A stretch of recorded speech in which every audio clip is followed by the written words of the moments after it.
Kita ke Sabah, antara fokus hari ini peningkatan tata kelola dan kecekapan urus takbir perlu diutamakan dalam Belanjawan 2025 Sabah. Langsung bersama Sabrina Baaz di Kota Kinabalu. Sabrina, silakan. Ya, Sahih, peningkatan tata kelola dan kecekapan urus tadbir urus dalam menangani isu berkaitan infrastruktur perlu diutamakan dalam Belanjawan 2025 Sabah. Ini kerana gabungan kedua-dua elemen tersebut memberi impak kepada penyaluran peruntukan kerajaan. Ketua Pegawai Eksekutif Institut Kajian Pembangunan Sabah, Profesor Madya Datuk Dr. Ramzah Dambul yakin terjemahan dalam bentuk tindakan itu mampu memberi manfaat kepada rakyat secara holistik. So barangkali tumpuan kita juga adalah untuk mempertingkatkan tata kelola. Yang pertama sekali mempertingkatkan tata kelola dan juga kecekapan urus takbir. Yang kedua lagi meletakkan sumber itu pada keperluan prioriti yang tepat. Jadi kalau gabungan dua-dua ini, mudah-mudahan kita dapatlah menangani yang betul-betul kritikal. Datuk Dr. Ramzah ditemui RTM di Kota Kinabalu. Tambahnya, rakyat mahu melihat penambahbaikan segera sekiranya timbul isu berkaitan pembangunan seperti kemudahan jalan raya dan sebagainya. Pihak berkuasa perlu kerap membuat tinjauan bagi menangani isu buaya yang terdapat di sungai sekitar Beaufort. Pembantu Menteri kepada Ketua Menteri Hal Ehwal Agama, Datuk Ruslan Muharram berkata, beliau menerima banyak aduan orang awam bahawa haiwan reptilia berkenaan sering kelihatan sejak kebelakangan ini. Beliau yang juga ahli Dewan Undangan Negeri Adun Lumadan menasihati masyarakat agar sentiasa berwaspada ketika menjalankan sebarang aktiviti di kawasan berpotensi ancaman buaya. Memang sudah banyak berlaku dengan ancaman buaya ini, dan sudah tentu kita mengharapkan kepada perilitan supaya boleh mengambil langkah-langkah keselamatan untuk rakyat kita.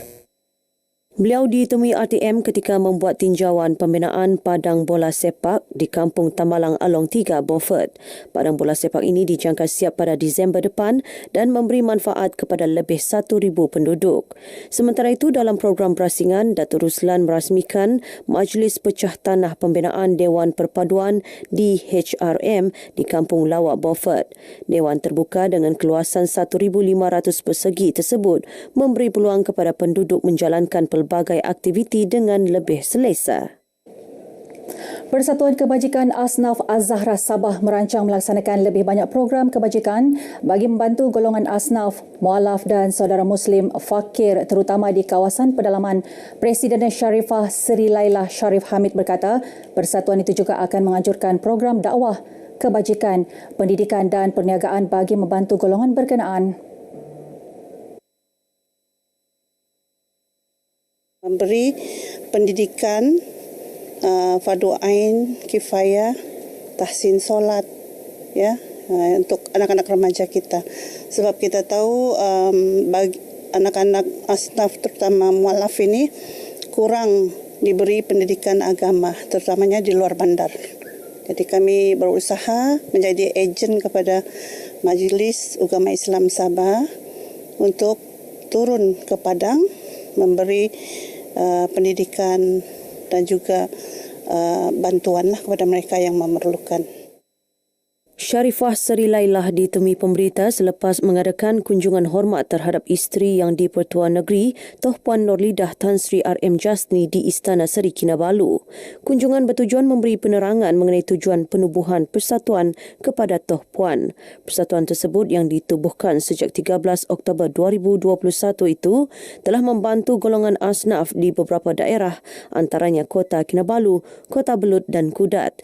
Ini termasuk bantuan bakul makanan kepada mangsa COVID-19, mangsa kebakaran selain bantuan katil kepada asnaf lumpuh. Persatuan tersebut kini mempunyai 40 ahli setakat ini. Sementara itu, Persatuan Setiausaha Sabah SAS memaklumkan akan menyertai Kongres Persatuan Setiausaha dan Profesional Pentadbiran Asia Pasifik ASA di Sri Lanka bermula 25 hingga 29 April 2025. Timbalan Presidennya Nur Ramziah Ahmad berkata, ia bagi mengeratkan hubungan sesama setiausaha dan persatuan kesetiausahaan di sekitar rantau Asia. Persatuan Setiausaha dan Pentadbir Profesional Malaysia MAPSA bakal menghantar SAS sebagai wakil untuk menghadiri Kongres Dwi tahunan tersebut. Asal Kongres ni, dia merupakan program Dewi tahunan untuk jemputan tu daripada MAPSA sendiri. So, keahlian tu kalau saya tidak silap ada pada Johor, Sarawak dan Sabah lah. Dan untuk Malaysia lah. Dan di bawah asal Kongres ni, dia ada 12 buah negara lah yang terlibat. Kongres ASA juga akan disertai negara Thailand, Singapura, Indonesia, India dan Filipina. Ia secara tidak langsung menggalak negara Asia lain untuk menubuhkan persatuan kesetiausahaan serta menarik minat negara Asia untuk menyertai ASA. Terdahulu, Toh Puan turut menerima kunjungan hormat daripada Konsul Agung Konsulat Brunei Darussalam, Fauzana Octavia Ali. Yang di-Pertuan Negeri Sabah Tun Dr. Johar Datuk Mahiruddin dan isteri Toh Puan Nurlidah Tan Sri RM Jasni berkenaan menghadiri Majlis Sanjungan Kasih. Majlis sempena ulang tahun kelahiran rasmi ke-71 yang di-Pertuan Negeri Sabah itu berlangsung di salah sebuah hotel terkemuka di Ibu Negeri. Majlis Anjuran Dewan Bandaraya Kota Kinabalu ini dihadiri Timbalan Ketua Menteri Datuk Seri Panglima Dr. Joakim Gunsalam dan Menteri-Menteri Kabinet Negeri. Majlis dimulakan dengan nyanyian lagu Negaraku dan Sabah Tanah Airku. Majlis kemudian diteruskan dengan persembahan kebudayaan dan hiburan yang menampilkan artis tempatan Sabah dan selebriti terkenal negara Datuk Khatijah Ibrahim.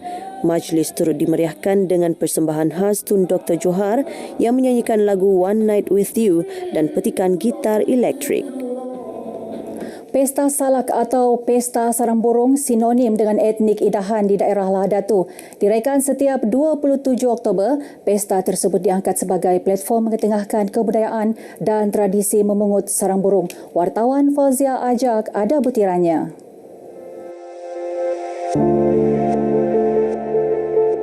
Terdapat kira-kira 30,000 masyarakat Idahan bermastautin di daerah Lahadatu.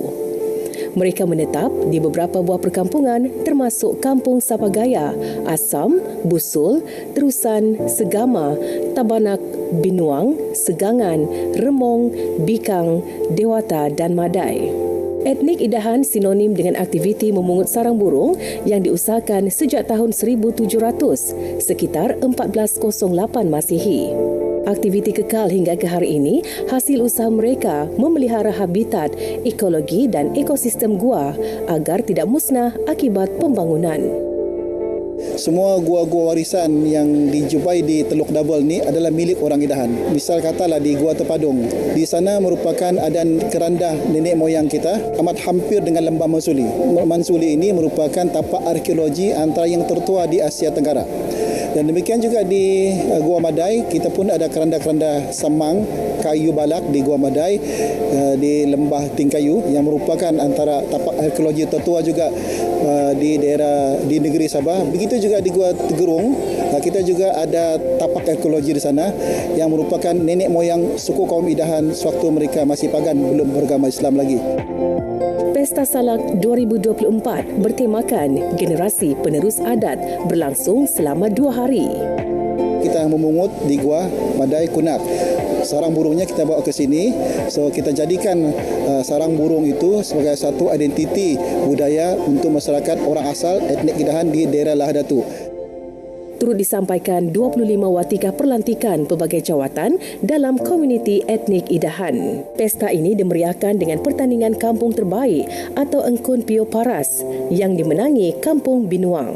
Semoga penganjuran Pesta Salak ini mampu mengekalkan tradisi memungut sarang burung dalam kalangan etnik Idahan yang diwarisi sejak turun-temurun. Fauzia Ajak, RTM.